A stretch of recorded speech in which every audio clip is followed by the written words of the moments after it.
Welcome to the politics of gender.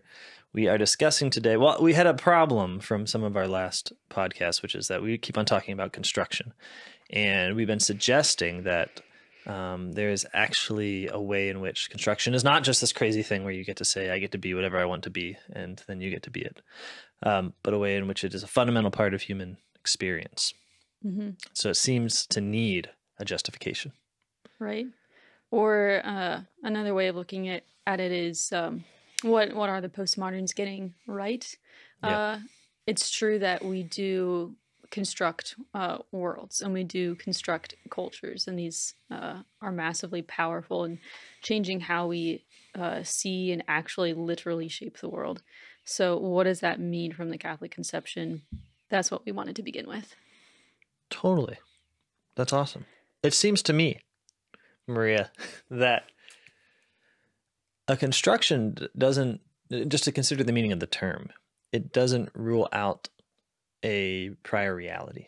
Mm-hmm. And maybe this is the point at which we've critiqued the postmoderns, right? Is that whether or not they're articulating some kind of reality that is the object or subject, I guess, of their construction, they're at least being totally agnostic about what that could possibly be. It's like, if it's there, it's this sort of milling abyss that's just swirling around onto which I project my power.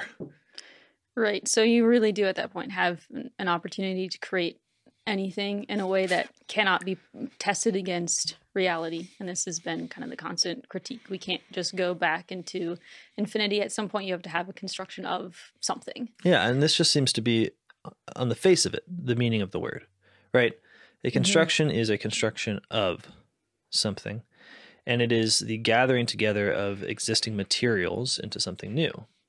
But that has to mean that there are materials to gather. That has to mean that there's something upon which to work, right? If I hire a construction crew and I say, just use the abyss, it'll be fine. Whatever they build would probably suck. Or if you told them, I would like a house, but please only use feathers. Right. Also wouldn't work. So today, I think what we're going to be doing is looking at where we're seeing this idea first in the Catholic tradition with St. Thomas. Cool. So we'll begin there. Then we move to Genesis. And then finally, I think what's going to be really helpful is start looking at different ways that the different ages have constructed gender. And it's from seeing that you can actually come to understand more and more the power of construction in a way, and see what we're actually doing throughout history. You probably wrote really organized papers, like in school. Yeah, I did. That was very organized. That's what we're doing. It's been determined. So, let's jump into Aquinas, right? Aquinas. Yeah. So, the place that we wanted to begin was the Treatise on Law, and even though it's just looking at this small portion of reality, the same pattern can be mapped onto other places, into culture and gender. And I have notes. All right, we'll take it away. So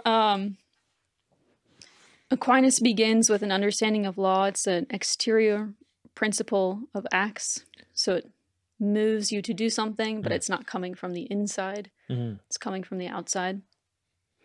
But what he notes is that there's different kinds. So the first kind of law that he begins with is eternal law. This is the highest ideal plan, and it's essentially divine providence. Awesome.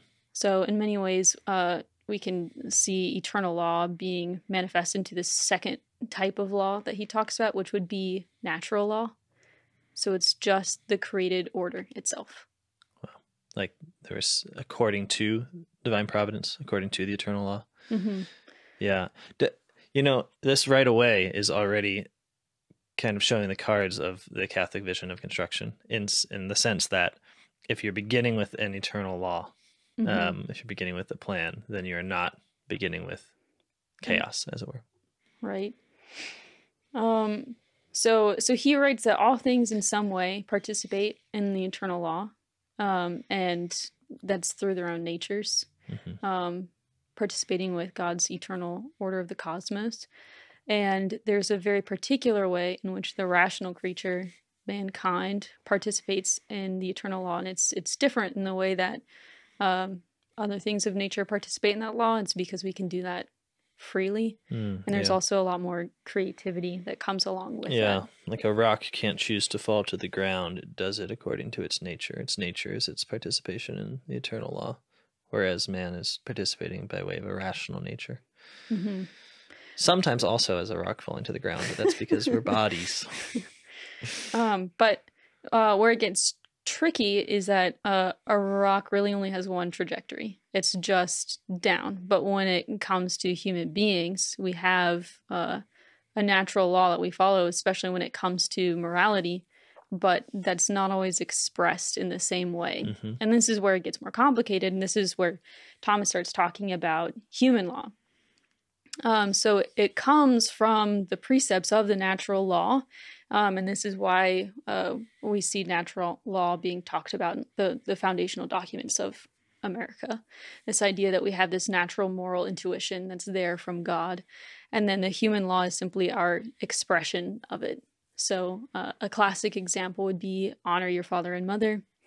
This is a part of the eternal law and part of the natural law, what it means to be human, but the way that every culture expresses that doesn't have to be the same. So in America, we have Mother's Day. On Mother's Day, you give your mother flowers, you do something special to acknowledge her, and it gets to the point that if you do nothing for your mother on Mother's Day, then you are actually not honoring your mother, even though the actual day itself is arbitrary. Sure.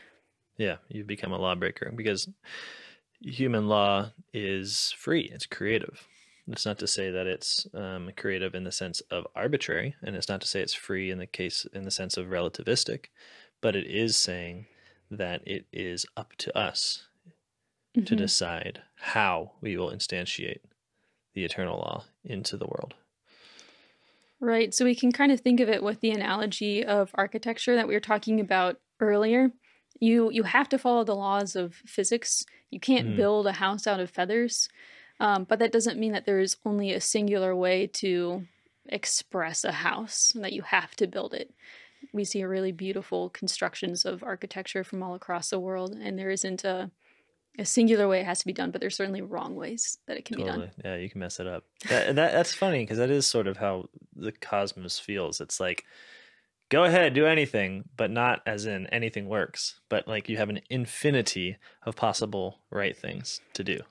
And I think that's kind of exciting too. And I think everyone knows this, that when you actually have more freedom when you are given limits, like someone asks you, oh, go write a paper, the topic, anything you want. Like that's just the absolute worst. I know. People do that for like applications and stuff. Like, this is terrifying. Yeah.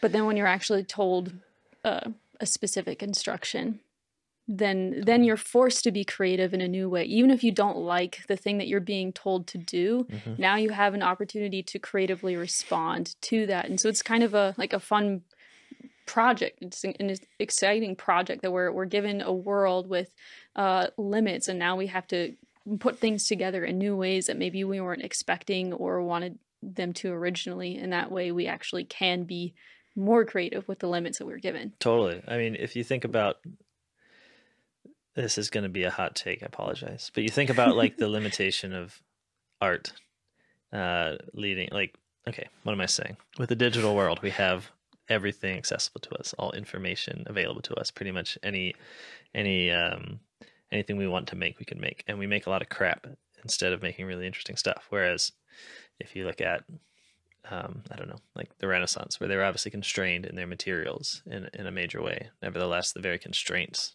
led to like the perfection of how to make marble really cool, for instance. Yeah, or even the constraint of time. So you can just make things so quickly, you just end up having stores full of really kitschy art. Sure, yeah. You walk into someone's house and you're like, yes, everything here is decorated by Target. Yeah. Fantastic. But when art can only be produced through time, that constraint actually gives you enormous creativity. Okay, so we are world builders, and the way we build worlds, it's hard to say, is through law. And I think already law is just coming to mean something that I think most people don't take it, right? It's not just like a written thing that you have to do. It is that movement from, it is that instantiation of the eternal of divine providence into a particular world. And I think we know this, like we know that law is obviously not just written law. It's like, you called it, what did you call it? An external motion? External principle of human external action. principle. Yeah. You think about if it's as general as that, right? An external principle of human action, you can see how even the way we shape our roads and our architecture and our, like, where we decide to put trees or not put trees or where children are allowed, that is all shaping, even if it's not positive law, it's just the way we're doing things in the world. This is shaping how we move, determining in some way how we move throughout the world. And so it really is a description of world building generally. Yeah, for some reason the first thing I thought of was a skate park. Skate park.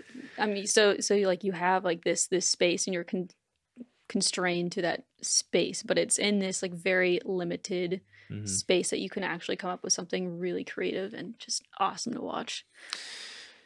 Yeah, and I think that this is in Genesis as well. In fact, I think that Aquinas is sort of doing a commentary on Genesis in some ways here, right? Fair to say? Or am I jumping? No. I think that's the next move to go, because once you start seeing this notion of law as just expanding, it's not just rules that are written down. It's these principles of movement, these exterior principles of movement. Then you start to see that it encompasses the things that we actually literally build, the way that we actually govern people, and the way that culture does that as well. Yeah. So you might say that it seems to us that Genesis is a story that very accurately describes what Aquinas is describing theoretically as the vocation of man, the task of man given to the original man and woman, that it is to instantiate the eternal law and human law, and that it is not... and that involves everything: how we build, how we talk, how we move, what we name things. Yeah, so Adam's task is to be a world builder, and it's not to live in this static paradise of Eden, but he's supposed to take these raw materials and actually make something creative. And it's always struck me that he's given a garden and not a forest, right? Because the garden is the prototypical image of the constructed reality, whereas the forest is the image of the unconstructed reality, like what nature just does on its own. Why isn't Adam given a forest? Because that's the liberal state of nature myth, like especially Rousseau. Right. And they always, when they think of man, they always think of him as a savage in a forest in some way. And I think there's it's deliberate.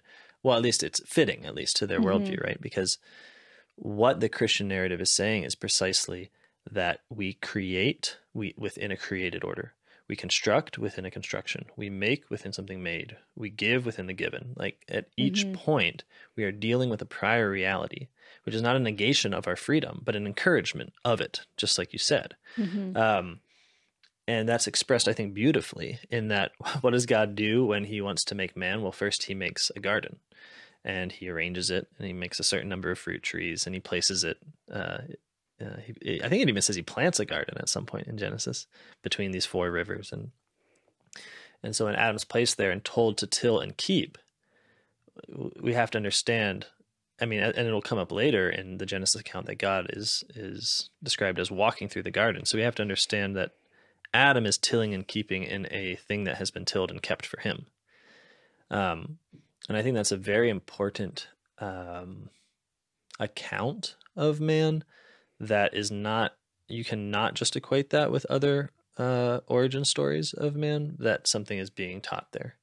And it is to help us love the given and encourage us to construct with it, I think. Yeah, and I think it's also important that man is supposed to be a part of this world from the beginning, and that creating a garden and creating constructions is not a violent imposition onto the world. This is a part of the created order there before Adam enters into it. Totally. And so what he's supposed to do is continue God's creative work We are supposed to be the image of the Creator in creation. And so that means being creative ourselves. And we can't create from nothing. We create from things with natures that have limits. But in that way, we can actually be like our Creator. Yeah, and I think it retains the obvious infinite difference, right? Since we don't create out of nothing, even though at the same time, because there's a difference, there's a likeness. Now, the line that I really like is, it says in the Genesis accounts describing the world before man, and it says there were no plants in the field because there was no man yet to till it. And it's one of those lines that gets totally passed over, but that's again expressing the cosmic nature of man. The plants waiting for him means just what you said, that it is fitting that he will construct them into a particular order, right? This is the greatest critique of all conservationalism, which is that, like, people are like, look how man has, just ruined the world. Yeah, it's. Although we have ruined the world, but we've ruined it by being bad builders, not by being not by being the gardener, but by being absolutely terrible gardeners. Absolutely, yeah. So, well, I wanted to move from there. So if the plant is waiting for Adam, there's still a question of what is he waiting for? And then the other thing that we find in the biblical narratives, that what the garden is supposed to be is not just Adam's creative enterprise where he can do whatever he wants and just have fun.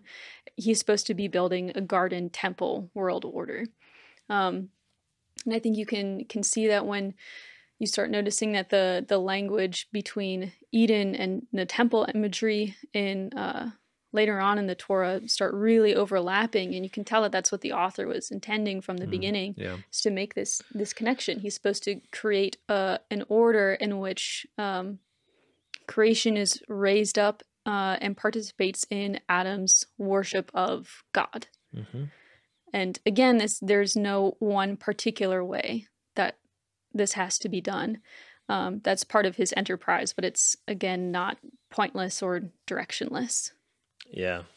I think about the part where Adam names the animals as expressing what we've said, which is that Adam gives them a name. And Judith Butler has this, it's like the one time where I just think Judith Butler is not like wrong in a way that's difficult to find out, but she just made a genuine mistake, which is, she says in an essay on Kierkegaard in her book Senses of the Subject, she writes about Adam's naming, and she says that in Adam's naming he seems to take over the prerogative of God by naming, and then she lists things that really? He names. She says the sun and the moon and the woman and such, which is not true. Adam doesn't name those, the sun and the moon in particular. That's funny.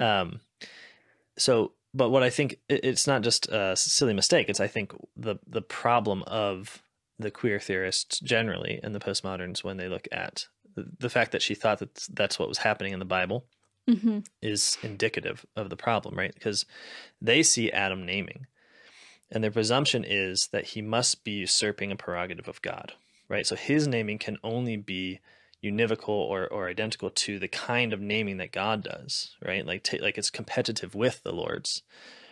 Right. Because for them, I mean, for all practical purposes, the constructions that humanity offers really are ex nihilo. Like there is no nature that's telling Adam to name it one thing versus another. There's no nature of the plant, right, by which it's waiting for Adam, it's waiting for Adam to perfect it in a particular way. Does that make sense? Maybe I should slow down. What I'm saying is, what God gives things. Things have natures. Natures have ends. Like you can perfect things. There's not just one way to perfect something, but they all have one perfection, right? There's something proper to them. There's a way of being that's proper to them. And that's what governs Adam in how he deals with, for instance, the plants. So he can do almost anything with the plants, but he can't do violence against them, which would be to treat them not according to their nature, but in some other manner. And it's similar with animals. I mean, he can quite literally do anything with the animals, organize them in any way he wants, use them for whatever they're useful for, but he's always guided by their nature, and he can never be violent, right? He can never say, okay, your nature is to eat this, but I'm going to force you to eat that, for instance. And we know this. It's simple.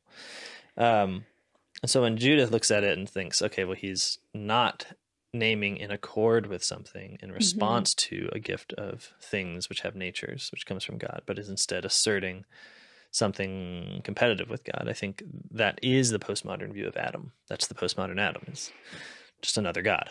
Yeah. And when you were talking, there's two things I was thinking of. I guess two fears that people could have when reading the Genesis text. And one fear is that Adam doesn't know the nature of the things that he's naming, and so his naming is automatically a violence on them. And I think that's where we find ourselves in the fallen world. We're not in tune with the nature of things. We're not accustomed to take things as being given and discovering them, especially in the modern world. So it's a fear that we easily fall prey to. And I think that is that postmodern assumption that we just can't get to know things in and of themselves, which is precisely what the Genesis narrative is saying, that in Adam's walking with God in the garden, this is how he can come to know the things nature and come to know them properly and name them properly. And then the second thing I was thinking too is the other fear, or maybe kind of the postmodern insight, is that they do recognize the power of naming, and whenever you name something, it always limits it in some capacity. Totally. If you decide that this horse is now going to be a workhorse, you've limited it in some capacity. But in that way, it actually can like manifest a real creative option. It's only in the limiting that you can get there. Yeah, totally. Yeah, and that seems to be the whole story of Genesis. I would just add to it that obviously the reason that we are talking about construction is because we want to talk about gender construction. And in the creation story, it's not the case that Adam is, as it were, naming for himself or by himself, right? The tradition is that when God gives Adam this law, which you might think of as a sort of, in some ways, it's like an articulation by God of, it's like a divine law in the sense of it's an articulation of eternal law by God, to not eat of the tree in the middle of the garden. The traditions held that it was up to Adam to give that law to Eve. And there's a lot that comes from this, which is why Adam is really complicit within the fall, because the fall of Adam within the Christian tradition has always been considered as a failure, not simply to resist the temptations of sin, which obviously that's there, but also a failure to properly instantiate the law. To communicate the law? And it's not to say that he was supposed to communicate it like identically, but he was supposed to communicate it creatively and perfectly. Like, how are they going to live together in such a way as to obey the law, to live according to the garden that God has given? And so right from the beginning, we see that one of the meanings of sexual difference, one of the meanings of the fact that man arrives twofold, is that he's always already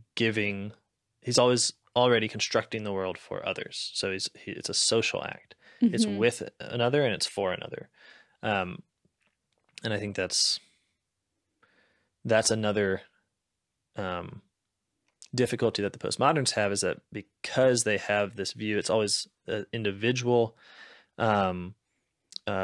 construction of the world, an individual act of naming, an individual volition that's constructing the world in a certain way that just excludes the way other individuals might construct, other individuals might name, right? But from the beginning, there's this conception of the naming being for the other person, and naming being judged as bad by not being properly ordered towards the other person in some way, or the law giving especially. So it's supposed to be a social project. It's a big old world for all the people. Right. So, I think we can move from the vision that Genesis lays out into constructing gender in the way that we're talking about. So the task of humanity is to construct a world that is meant to worship God. And it doesn't have to be a particular way. It just has to be in accordance with the natural law, with the givens that we have been given. And this means that you can do it wrong. Yep. And so I think... And that there's a million ways to do it right. Exactly. So one of the helpful things for me was diving into one of the ways that humanity got it wrong after the fall. In particular by reconstructing a different origin story of gender. And we've kind of mentioned the liberal origin story. The forest. But there's one that comes before that, and that comes from Greek culture. Oh, yeah. Is that a cue? Yeah. Segue. The Greeks, baby. So I realize that you're never going to be able to do one big broad brush. Here's what the ancient Greeks thought. Okay. Right. But we're going to do it anyway. Yeah, exactly. But buckle up, buttercup. Yeah. So you can see obviously that within the status of women and by extension men within Greek culture, there's something obviously very different about our culture and very different about Christendom. So we know things, I think we just all know that like women weren't allowed to be a part of the polis. They weren't citizens. They were classed alongside slaves and children in terms of their status. That the Greeks had, for instance, no real difficulty in the idea of the sexual life being fundamentally androgynous in the sense of it could be a same-sex outlet on children or slaves or a lover. It could also, but that doesn't negate or exclude having a wife. That there were different ends. Obviously, like the wife is for the sake of children, for the sake of the home. There is a certain recognition of the beauty of that and the importance of marriage. But there is also within Greek culture the sense of that being inferior in terms of love, that the ideal relationship is going to be between two men. Okay, so that's sort of a basic broad brush understanding of like, okay, that's obviously a very different culture. It's a different construction. That is a way of being male and female. And I think it's important to realize that that's what it was. That is what was being constructed. Yeah, and that's what was being experienced too. Yeah, and I think sometimes like people who are very troubled by the admittedly troubling like transgender issues today can sometimes have a very rose-tinted view of the past because we'll say things like, well, at least they understood what a man and a woman was, right? Like at least they had this sense of like a binary gender that was fixed and maybe the relationships weren't great, but and I think, okay, there's something to that, but it's also the case that like, well, at some point, if what you think a woman is a passive object that can be classed in importance alongside a slave and a child, which can all be passive objects of a active male sexual drive for domination, which is just a basic summary of like the Greek conception of sexuality here. I think we're talking about a different kind of being, like we're talking about a way of constructing what is given that just seems wrong. Yeah. And I think we don't have to be scared to say that. Yeah. It's wrong in a different way, right? Like they're not saying, sure, I agree. They're not saying that it's just a psychological act of identification that, someone with any body can make. Sure. I think that's a different way of being wrong. But what it means to be a woman at that point is to self-conceive of yourself in a very different way than what it means to conceive of yourself as a woman in America. Yeah. And I think that those differences have to be, we are utterly incapable of not viewing ourselves, and maybe this is just true of people in general, right, as the pinnacle of history, such that such that we can look at back on the past and then sort of say, okay, well, they were missing all of these things, obviously. Okay, but the construction of male and female came from an origin story. I'm not saying that it only comes from an origin story, or that there's some kind of like direct causal, like someone sat down in the middle of the what do they call it? Agora. I know what you're talking about, but I can't think of it either. And said, this is the origin of woman, right? Rather, it's this mutual thing. Like the reason they told the origin story was in part because they're describing the world around them, but the reason the world around them continues to be the world around them is in part because they have this origin story. So it's this mutually reinforcing thing. The origin story, I think, is one that we're very familiar with, namely that in the beginning there was no sex. So in the beginning, there are men who are immortals, and they live with the gods. And we, because we are sexed, have no capacity to envision that without imputing sex into it, so that man living with the gods was in fact men living with the gods, right? But you have to remember that it cannot be thought outside of the other sex. Right. Like if you are to really think of a world of only men, you're not thinking of any men, because a man only is a man in some relation to a woman, and woman only woman, some relation to man. So like we can have these thought experiments, which is essentially what they were doing, but we should also recognize at the same time, which many feminists did. They were like, oh yeah, they say that it's just a sexless world, but obviously what the sexless world looks like is much more in the image of males than it is females, which is totally true. Yeah, absolutely. Just right on the nail there. Okay, so there's this world without sex. It's full of these immortal men, and they are living it up. It's the golden age. And then things go wrong, because things always go wrong, right? And the way it goes wrong is... Didn't they make a god upset? Yeah, you're always upsetting a god one way or the other. And it was like a squabble over the sacrificial meal. That's right. Who should get the fat? Who should get the bones? And that's what I argue about at the dinner table. That's actually the Prometheus, I think, helped the human beings here because he tricked the gods by hiding the fat under worthless bones, so that the humans ended up with a good portion. And boy, were the gods mad. I mean, they needed that fat. They just loved it.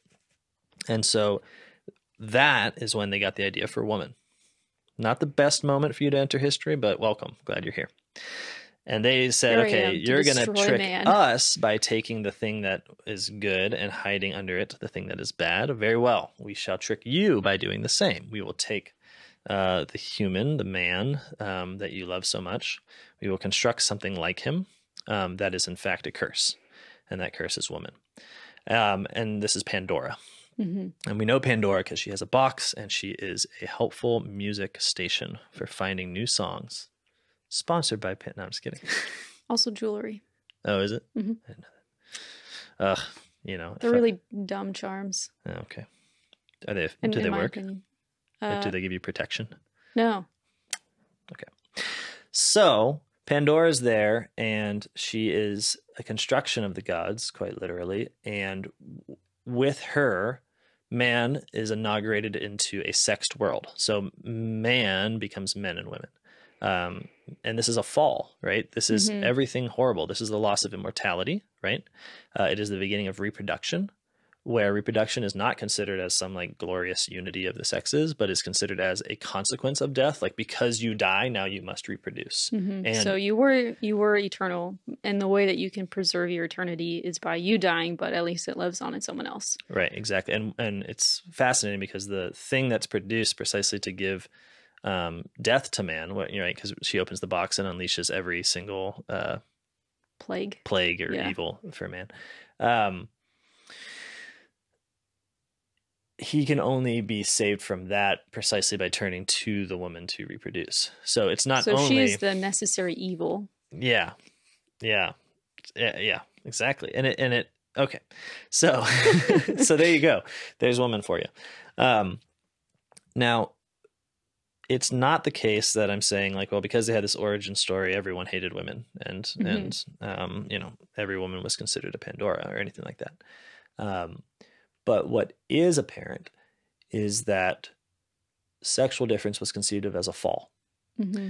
And this is very consistent with myths surrounding the Jewish people in the Near East, that sexual difference is in some way the loss of some prior unity. And this is a way of thinking about gender. It's a way of constructing the world, right? Mm-hmm. Where you're always referred to some prior reality that was better, to which sex is a loss. Sex destroys that prior reality. Yeah, so there is the relationship between the sexes lacks a fundamental goodness to it. Mm-hmm. And in some way, they're always operating in a mode of despair. Yeah.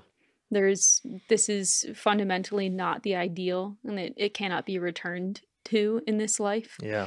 And sexual relations are always reminders of the fall, right? So sexual relations have something tragic about them because they always remind you of death.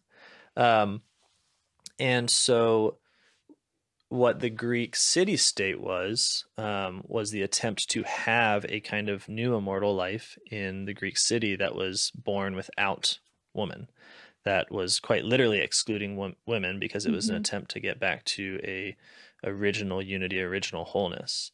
I mean, you think about, this is the way we in fact view, I mean, not really now in modernity, but it is the way ancient cities were viewed, as having an immortal life. Like, okay, I'll die as an individual maybe, but the city is greater than me and it will precede me, and Rome is eternal. And basically everyone that had a city always said it was an eternal city of some sort.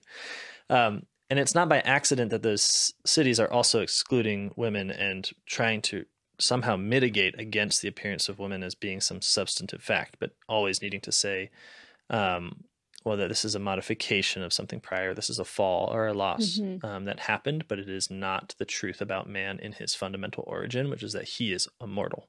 Like, we can get back to immortality, and this would be natural for us.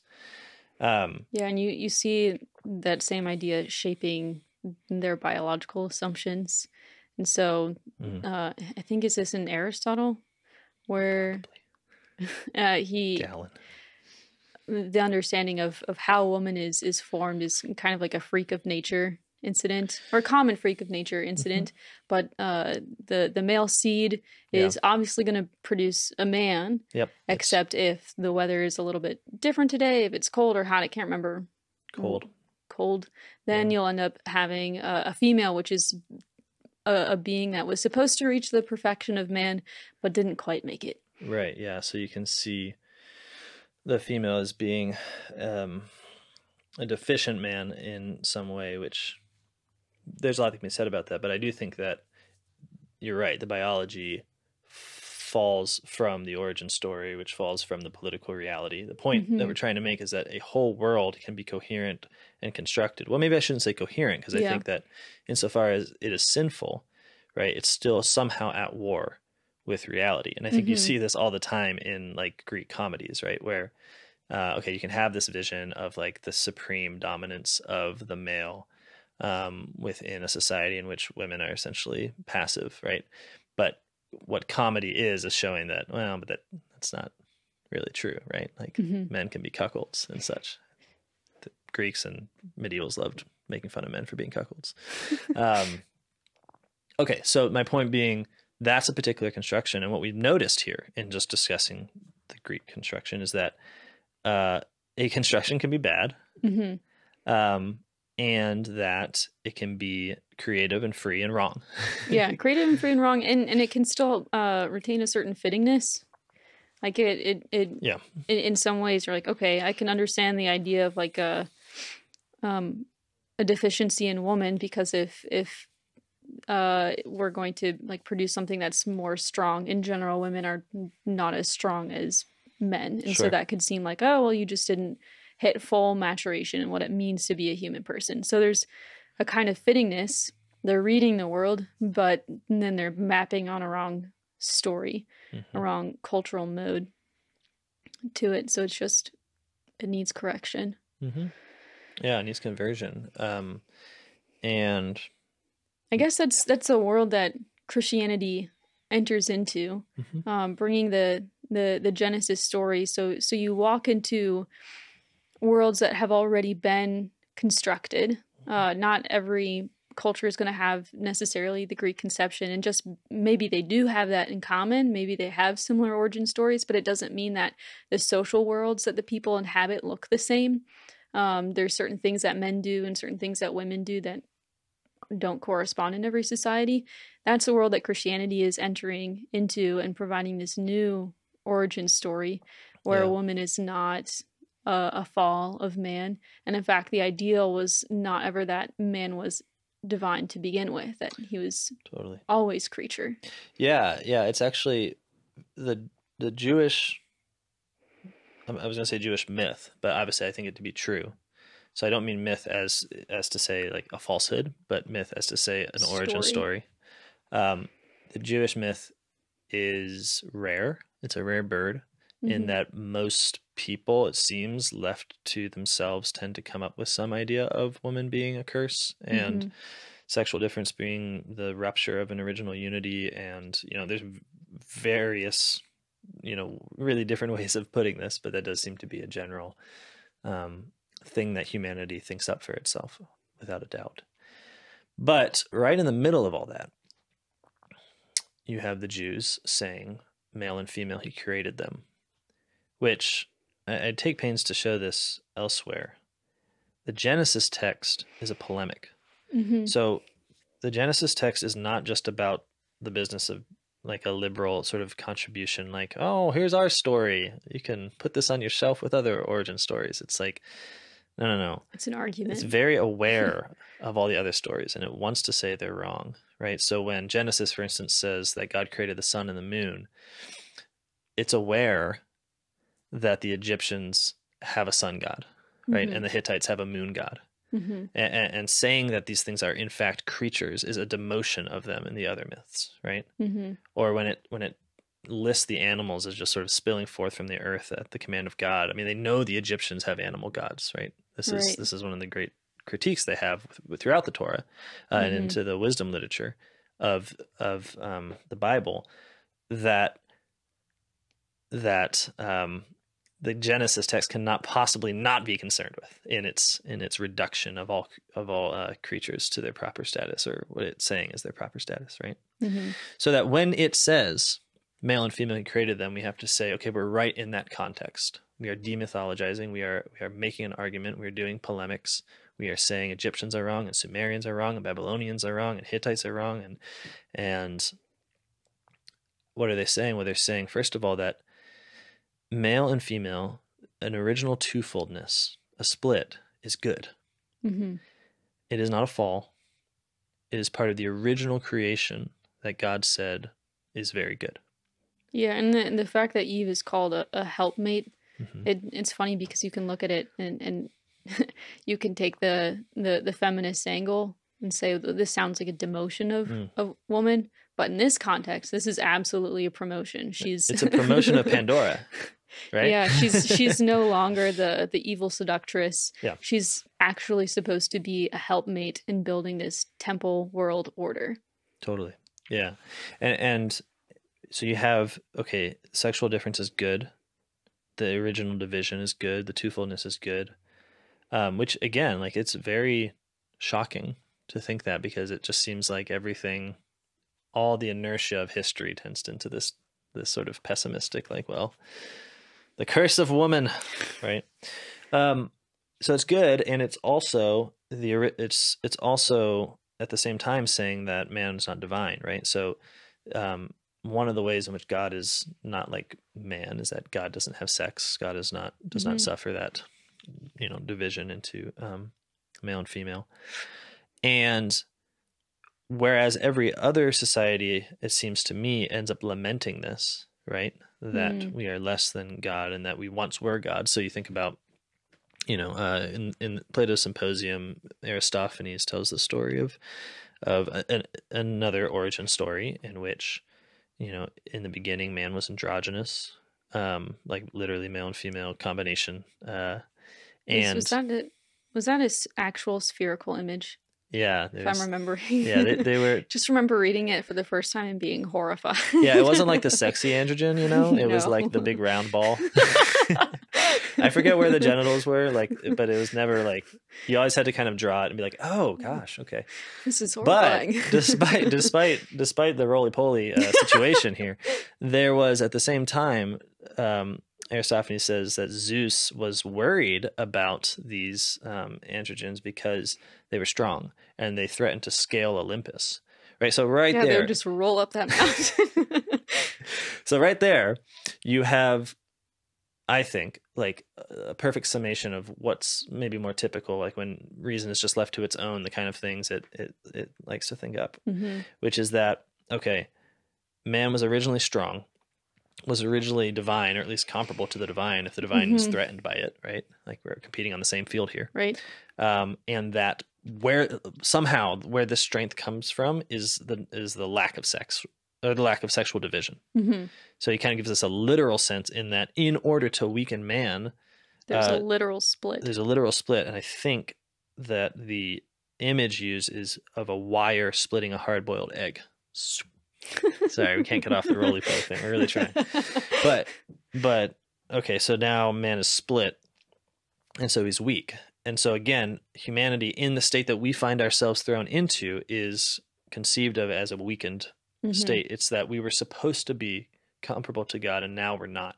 So our lack of divinity is an agony. Our lack of divinity is a curse. Our lack of divinity is not what should be. Like we're owed better, and so life is essentially pessimistic. Whereas within the Jewish tradition, it's like from the very beginning, man is little less than a god, and that's precisely his glory. It's precisely what should get him up in the morning excited, because the fact that he is not God means that he's the reception of creation. It means that he can receive the gift. That means that he can do things like love God, for instance. Because and it means that he has a mission. He has a mission-oriented life. Totally. One of the things I was thinking is that if this is your conception of fallen humanity, then in a lot of ways, what's wrong with the world can just be traced back to like sexual differentiation instead of sin being the actual problem. Yeah, and that allows you to solve the problems of the world by attempting to abolish any meaningful cultural expression of sexual difference by doing essentially what I think the Greeks did, which is to make the world, or like the world that was important, be male. And for the female to be a deficient version of it, operating within it, necessary for things, necessary but tragically necessary. Like it's not supposed to be necessary, but the fact is it's necessary in order to propagate the city. We must have women and such. So you have a definite constructing of the whole, and so to compare it, then you also have the definite Christian construction of something where sexual difference, to be a woman, is always to be a reminder to yourself and to others of the non-divinity of man, and to bless it, to say it's very good that we are not God, and vice versa. To be male has to mean at some fundamental level that in the original creation we are not sufficient unto ourselves, and that we are not God, and that this is very good. Right. So in the past, it might be obvious that there are men and women, but what that actually means is obviously not so clear if it's so easy to be wrong. Yeah, I think that's correct. And I think, as we've discussed with queer theory and the liberal account of like the LGBT plus sort of account, I think that it's not even quite true to say that, well, now we have this new problem in which we don't have the categories man and woman. It's like, no, I think we're just dependent on them in a deeper way. Like now we have to know what man is and we have to know what woman is in order to negate it, in order to be something non-binary, for instance, or third gender, or, so I don't think it's quite the case that we're in some like phenomenally new scenario, as it were, though it is different. It's a different construction. It's a different world. I mean, we're different atoms going about, well, I was gonna say a different garden, but I guess it's the same garden. Okay, so there's two constructions, the Greek, and then on a real basic level, the sort of Judeo-Christian, although obviously that goes in wild directions. And and then I think kind of the next construction that we can look at is the convergence of those worlds. So when Christianity is going into different cultures, encountering their constructions, and then meeting it with a new origin story, and what kind of world emerges there in pre-modernity. Pre-modernity. And that's when we started venturing into the work of Ivan Illych. Look at this. We both have the same book. Isn't that nice? 1982. Ivan Illich was a fascinating guy, like knew 7 languages, walked all around America, starting language centers, and generally hated cars, airplanes, teachers, government. Anything institutional. Basically. So we're not, I really like him in like a fond way. I'm extremely fond of him. Like I can't even tell you, my heart just warms when I think of him.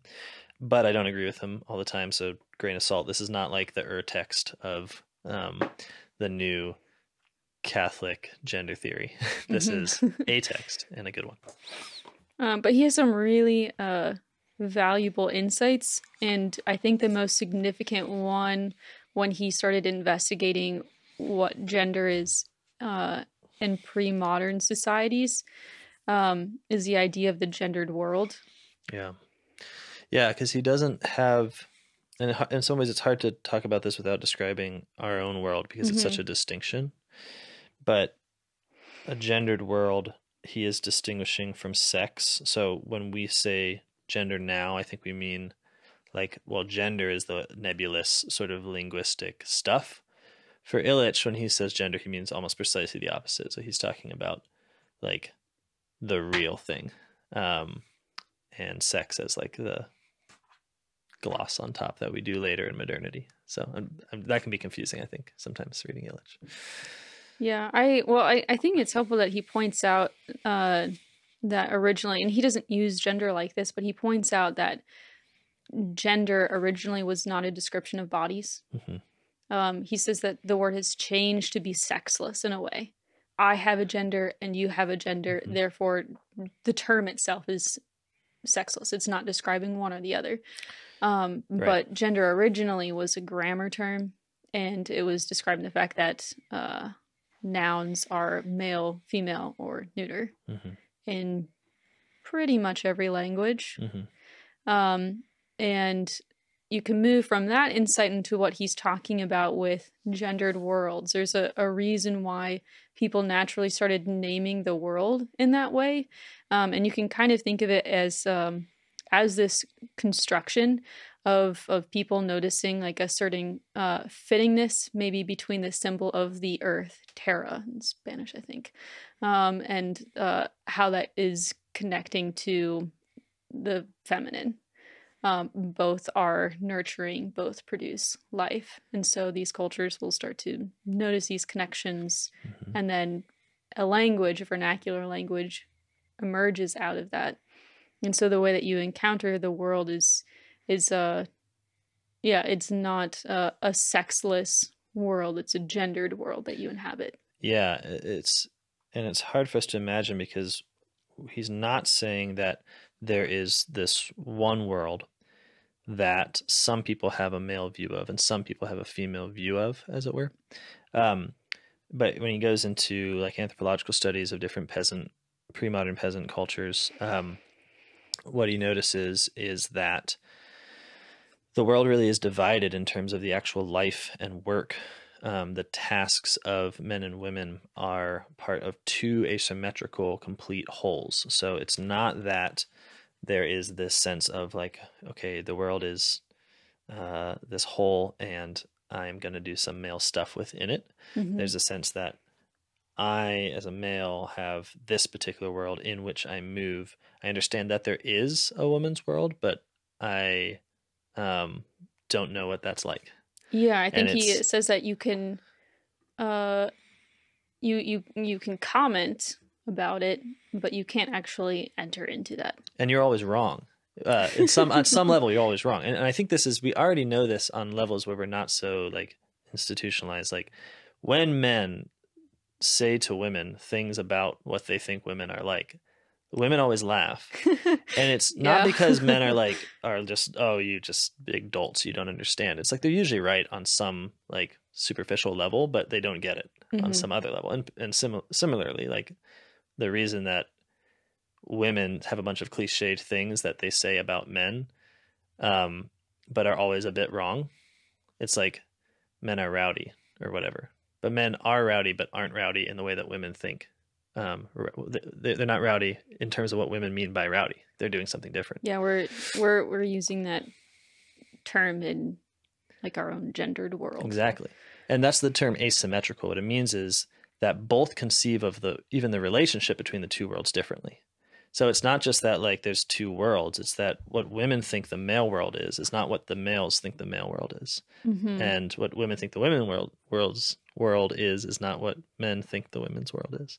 So that there's two worlds that can't be simply homogenized or sort of zoomed out far enough that you can see them as two separate entities within a space. I mean, the idea is that you're always in it. Like if you're a man, then you're always bound with certain tools and certain tasks and certain songs and certain ways of moving and certain ways of thinking that you can't see your way out of. Yeah, I think I recall Zizek talking about the asymmetry. So, well, to read a little bit of Illych, actually. So he says that, yes, the complementarity between genders is both asymmetric and ambiguous. Asymmetry implies a disproportion of size or value or power or weight. Ambiguity does not. Asymmetry indicates a relative position. Ambiguity, the fact that the two do not congruously fit. And I thought that was really fascinating. I think Zizek kind of unpacks this well when he's criticizing the yin-yang symbol. Yeah, that's right. We have this idea that... Can you do it in a Zizek impression? Absolutely not. Yeah. But we have this idea that here we have two perfect halves and we put them together and we get this full and complete picture. But what both Illych and Zizek are pointing out is that the two don't fit in this perfect puzzle piece sort of way. That there is a tension because the way that we conceive of each other's worlds are different. We don't have the same conception of each other's worlds. And maybe that sounds kind of ridiculous to say, but I think that's really true when we think of the interior world. Like as a woman, like I do not understand the interior world of men. I can come to closer understandings, but because I don't actually inhabit that interior reality, there's things I just can't know. Yeah. And it's true of, I think, men in general, and it's also just true of like the individual personal level. Yeah. Like there's a way also in which I can't inhabit the world of another woman, Yes. but there is a space that we can share. There's an immediate understanding that we can have. Yeah, you can intuitively have the common life of woman. So then when he writes at the end of this footnote, and I have some agreements and some disagreements with what he's saying, but I think it's helpful. So what he's saying is that the way that they are complementary and the way that they relate to each other is metaphorically and not antithetically. So the way that the gendered worlds relate to each other, especially in pre-modernity, is through metaphors. Your world is like unto mine, but it's not the same. It's also not antithetical. It's not opposed. Man really is not the complete opposite of woman. I mean, we just know this is not the case. Right. I mean, there's many things that we have in common, and so, but they're still not exactly the same. So metaphor seems to be a much better term.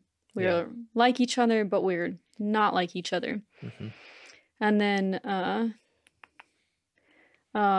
he starts talking about the word exchange. And basically what he's commenting on is modernity having kind of a more sexless, genderless understanding of human persons. But that has a tendency to drive people towards an even clearer fit, whose asymmetry therefore tends toward hierarchy and dependence, where exchange structures relationships, a common denominator defines the fit, where ambiguity constitutes the two entities that it also relates. Ambiguity engenders new partial incongruities between men and women, constantly upsetting any tendency towards hierarchy and dependence. Okay, that was a lot of words. I totally get it, though. So what is he talking about? I think what he's getting at is that when you accept that the sexes are metaphorically related to each other, the gendered worlds are metaphorically related, and it doesn't have to be a perfect fit, then it's going to constantly upset totalizing one or the other. Totally. So I said totally. So you're not. He says that if you have a conception where it's like perfectly asymmetrical or perfectly like oppositional, it's going to tend towards hierarchy and dependence. The man is the breadwinner. He goes out and does this. The woman is completely dependent in her suburban household. Sure. It's going to inevitably lead towards this like clear fit, this clear role. You can see some of the inevitability of it if it's true that neither world can. If it's true that they're asymmetrically related, that means that when a woman conceives of something that, so what I mean is this: if we say something like, well, we're all humans and male and female is just the modification of this thing, human. But if it's true that we're occupying different worlds, then your conception of the human is not going to be my conception of the human. Like our understanding of the thing that is, we're trying to say is beyond sex and gender, is going to be itself sexed and gendered. Like it's going to either be thought by a man or thought by a woman. Right. And it's obviously the case that within modern liberal societies, that when we think of the citizen, when we think of the human, when we think of the thing that is then modified into male or female, or can then be understood to be either male or female as the secondary attribute, we're thinking of something a lot more like the male vision of himself than we are of the female vision of themselves. I think that's fair to say. Yeah, I think that's right. So there's a way in which it is when we posit, and in some ways it's very similar to what the Greeks were doing, like when we posit some third thing that's neither male nor female, but towards which male and female are modifications, then that's naturally going to lead to the totalizing of one world over the other. So you're not actually going to get that the male and the female world are both equal. You're going to get the total dominance of the male world, for instance. I mean, I think that's actually what's happened. I think theoretically you could have the total dominance of the female world happen, but that's historically not, I think, what's happened.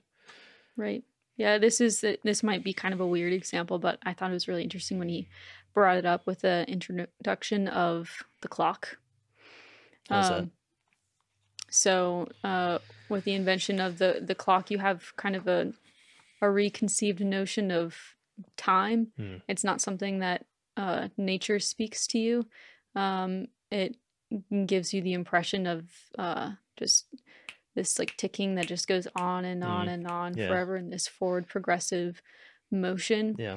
And the connection that he's making there is that tends to swing towards a male experience of time, just forward and progress. Just plunging on towards my death. Whereas the female experience of time is going to be different because she in her body experiences seasons. Yeah. All the time, every month, especially if she becomes pregnant. Totally. Yeah, I think at some point Edith Stein said, like, if men and women are different, it's because they're supposed to teach each other what they learn in those differences. And that's actually a different way of describing it. It's not, what she's not saying is that there's a certain negation of the male and female world for the thing that they really occupy, which is the human world. Rather, the difference between the difference between the unity of two asymmetrical worlds and the kind of unity of a homogeneous human world in which male and female are just attributes, is the difference between, well, I just said it, it's the difference between unity and homogeneity. Like, we can be unified because we're all equal and all the differences don't matter, or we can be unified because we're actually engaged in a unity in which we're learning from each other actively, or like speaking to each other. Or I think dancing was the metaphor that. So if you actually live in like a gendered world where like you recognize that men and women occupy like asymmetrical worlds that are metaphorically relating to each other, then you have this image of teaching each other, and also this image of dancing. I think this kind of shows up around this section when he starts talking about tools, and when researchers started looking into pre-modern societies, that it wasn't always the case. Like maybe when we look back on a pre-modern society, like we kind of a little anachronistic. We just impose the current system onto the past, and we think that there's. Sorry, it's my wife's phone. I didn't think about that. We think that there's some kind of really obvious sexist divide, like the women were in the kitchen, the men were out in the fields, and they didn't cross paths. And that could happen in some societies, but it wasn't always the case. What happened a lot of times, it seems, is that in the same space there was different tools for men and women. So they occupied the same spaces, but they occupied it through their gendered world. Yeah. And so I think in one of them, he gives the example of the sickle and I'm forgetting what the other word was. It was basically the exact same tool. Right. Slightly different. Yeah. One was for the men, one was for the women, and in no way would you ever touch the other person's tool. Right. Like it would be shameful for you to do so, but using your correct tool was a part of your dignity and occupying your station in your world. Yeah, absolutely. I mean, at some point he said, because the other thing is we're so caught up in a certain vision of modernity in which when we think of the past, we think of male, like the 1950s version, male breadwinner, like we think of a particular construction, right? But what he's describing is a construction in which men and women are working together in different ways. So it's not like who works. It's like there's female work and there's male work. And at some point he describes in this one society a cow being basically divided in terms of what things were done by the woman and what things were done by the men. So like the women could wash the cow, but the man could kill the cow, and the woman could butcher this part of the cow, but the men could butcher that part of the cow. The idea is not to describe some kind of like psychotic, positivistic, like gender regime of like women do this and men do that, because they're not describing anything positivistic. There's no law. There's no there's a law, but there's no like spoken word here. What it's describing is the way of maintaining and celebrating, it seems to me, the difference for the sake of unity. Like the point is that when you have two worlds, then you have the fun of union, for which marriage is a sort of prime symbol. When there's two worlds that are really two worlds and not just, variations within one world, then you really have the possibility and the surprise and the unanticipatable nature of like a marriage of the two. And it seems to be that that's what, I hear this sometimes, like when I'm listening to people chant at the Mass, and when they divide up the like Kyrie between the men sing it and then the women sing it and the men sing it. It would be wrong to say the beauty of that is in the kind of comparison of the differences, as if like, well, you're all singing the same song, but women have some parts and men have some parts. It doesn't feel like that at all. It feels like an introduction into a world that I don't understand, and a world I do understand, and a world I don't understand, and a world I do understand. And that ability to dance between the two seems to be really a great part of the festive joy of life itself. And what Illych goes on to argue is that this is the loss of gender, the loss of this basic pre-modern, call it wisdom if you want. We're not trying to like gild it, because it could be unjust and wrong in how it was performed. But the loss of this basic asymmetrical and ambiguous duality that was split through human culture basically describes the rise of modernity. At some point he says that like capitalism is predicated on the destruction of gender. Yeah, there's a part that I wanted to read just because it's fun. It's kind of like the cow story. So he says, a decade ago, I listened to a Serbian peasant telling how haying had been done a generation back. He described gathering, loading, and storing the hay as if the work had been a ballet in which men and women each danced their appropriate parts. While he spoke, we were watching how things are done now. Haymaking has turned into a unisex job under workers' control, which any hired hand can do. With a mixture of sadness and pride, the old man looked at the young woman who was driving the tractor of the village commune. And then he goes on his comments. So we move from being a world of gendered dance to a sexless world where the male still tends to be prioritized. And that's another one of his critiques, is that in the unisex world, women still suffer. Yeah, so this is the sort of last construction we want to talk about, and I know we've already been doing so in order to set off the vision of premodernity here, but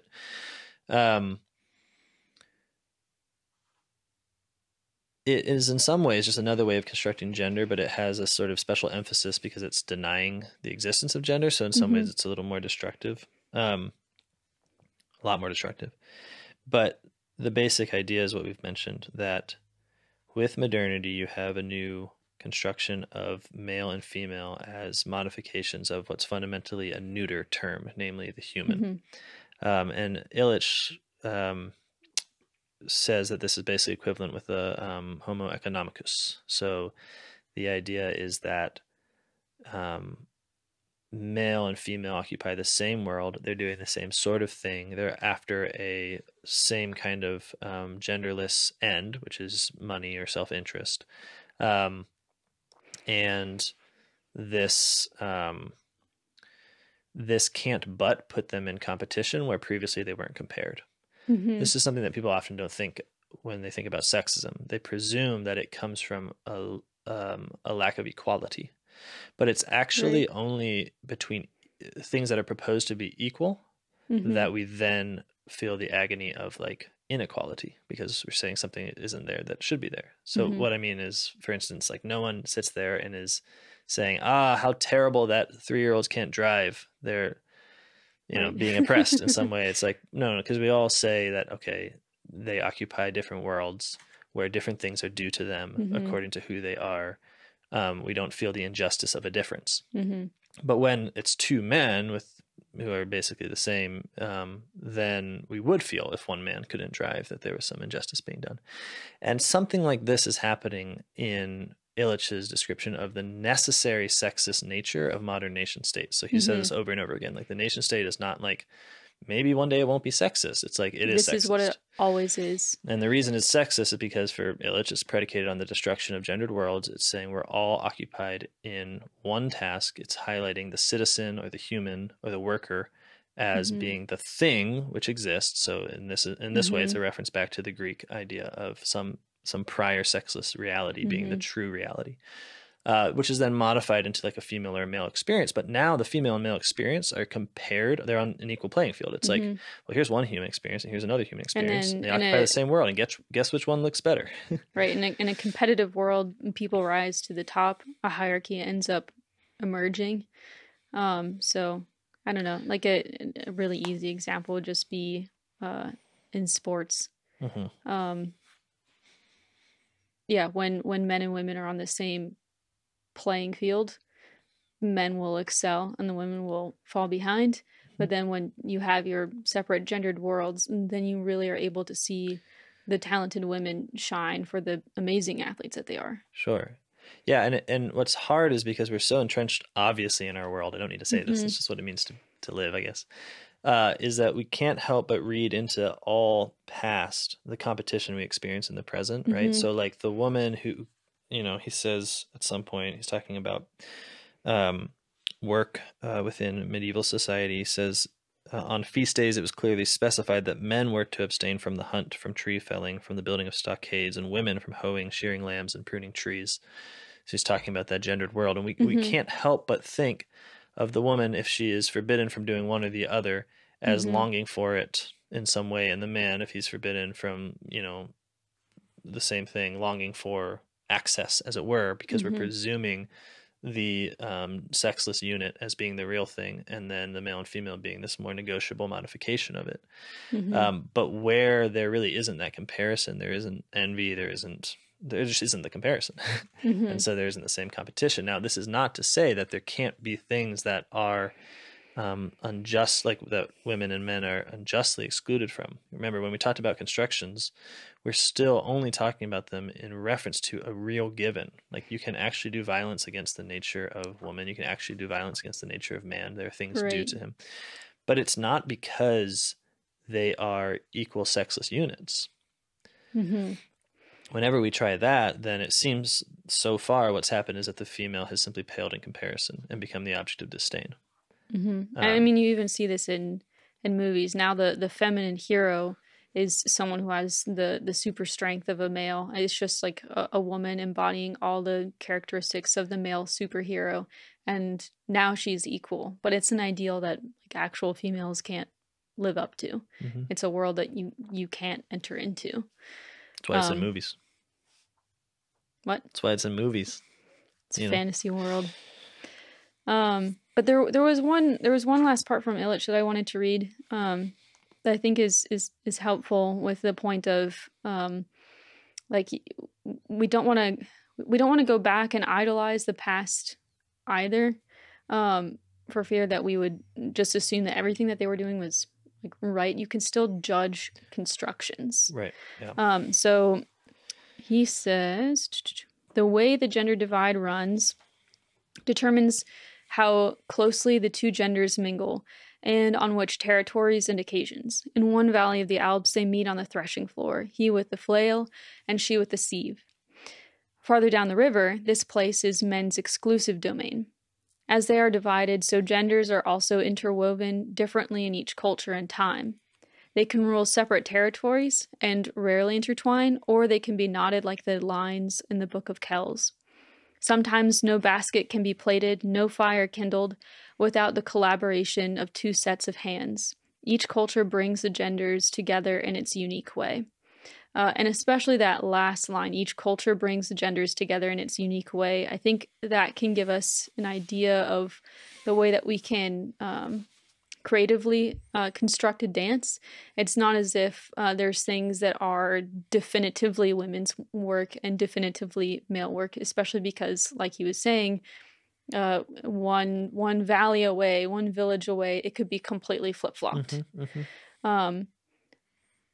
But there's still a fittingness that's there. You still have this dance, and I think you can even see in this passage a way to critique different constructions. Maybe in your village, if you're ruling separate territories and rarely intertwine, I mean, that's just not as beautiful of a dance as creating everything together. And maybe it's even like dancing in a way such as like the man is like stepping on the toes of the woman all the time. Right.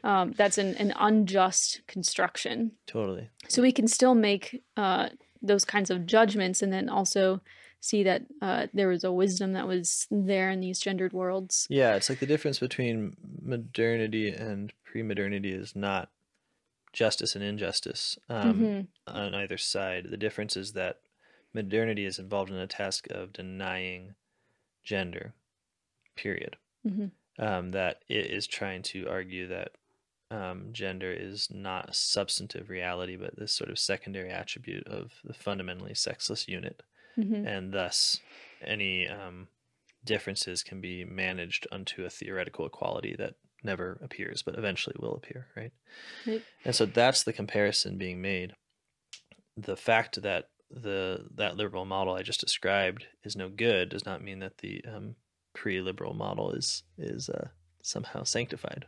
Right. And in fact, I mean, this is where I kind of disagree with Illich a lot of the times, where he describes the church in this book as within a pre-modern world going in and seeing this sort of gendered dance and then imposing judgments on it and saying something was bad or wrong. But I actually think that's precisely what we're trying to say, is that it's not arbitrary, it's not relativistic, it's not like everyone can just do whatever they want. It's that, yes, we are predisposed to this particular construction of gendered worlds for the sake of unity and peace, but these are liable to a universal judgment, and the church can make it. Well, at least Catholics ought to believe that the church can make universal judgments about our constructions. Yeah, and I think you see that in history over time. So something I was keeping in mind when I was reading the book, because I didn't want to move into an idolization of the past, and this is a solution, but the idea of what Christianity is doing when it's entering into the pagan world is that there's already a gendered dance that's happening here that is unique. Mm-hmm. But just like we saw with the Greek conception, it's so easy to get it wrong, and that there's a certain fittingness to the wrongness, and yet it's still wrong. Mm-hmm. So the church is entering into that and correcting it because it's entering into a culture, and cultures take time to develop. You see a really slow movement away from more pagan or like sexist structures into a world where women actually do attain more freedom over time. And I think I see this especially with medieval monasteries, mm-hmm. where you have the emergence of figures like Catherine of Siena or Hildegard von Bingen. She in particular, she was just brilliant. Mm-hmm, mm-hmm. She was a scientist in many ways. She wrote gorgeous music. I highly suggest everyone to go listen to Hildegard von Bingen. It's incredible. Yeah. And yeah, she had a lot of social power too. She went around kind of giving what we might call like modern day missions.